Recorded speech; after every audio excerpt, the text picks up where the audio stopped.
Вече 1 час са заключени тук след български извор. Какво става? Ето линейката успя да пробие. Наистина питаме се какво случи с хората, които бързат за самолет и какво са виновни всички тези хора тук за високата цена на винетките. Наистина, какво са виновни всички тези хора тук за високата цена на винетките? Искам да попитам интелигентните български протестиращи, които ни държат тук заложници. Аре!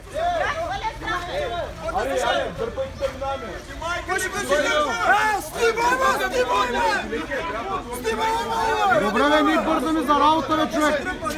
Иди пред парламента. Бе, що ме спираш? Аз сте в парламента. Какво правите вие? Тук сте полиция. Каква полиция сте вие?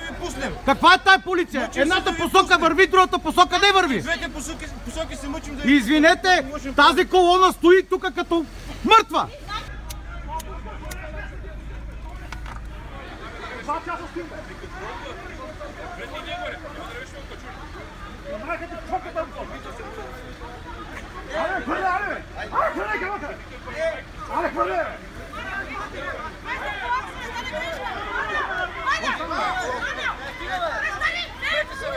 Спрете се, бе! Спрете се! Иди да дам шофер! Назад! Спрете се, бе! Ей, това чеса сте спрете се! Кой се чушки, бе? На флаг, тук! Спрете се, бе, това чеса! Търкахте сега с разследите на края! Ей, това ще ти скидам блуда, ей! Гласа! Арио! Ти ще я бавка, ти ще ме ключа! Не курите, майка ще сложа! Ей, къде майка ще да видиш какво?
Ей, това е кара клас 200 000.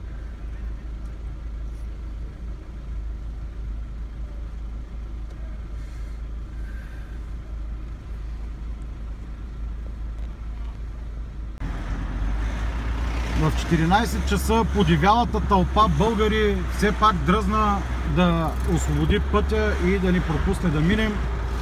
Ето вижте до какви почти до сблъсъци се стигна. Добре, че неколцината органи на реда успяха по някакъв начин да предотвратят и по-сериозни действия да се случат. Само забележете колко километра продължава тази колона от автомобили. Ето още един гражданин, който не е издържал и е тръгнал в насрещното. Напълно го разбирам човека. Ето, това е положението, дами и господа. Уникална държава, както казват моите колеги. Уникална наистина. В края на краищата колоната продължава.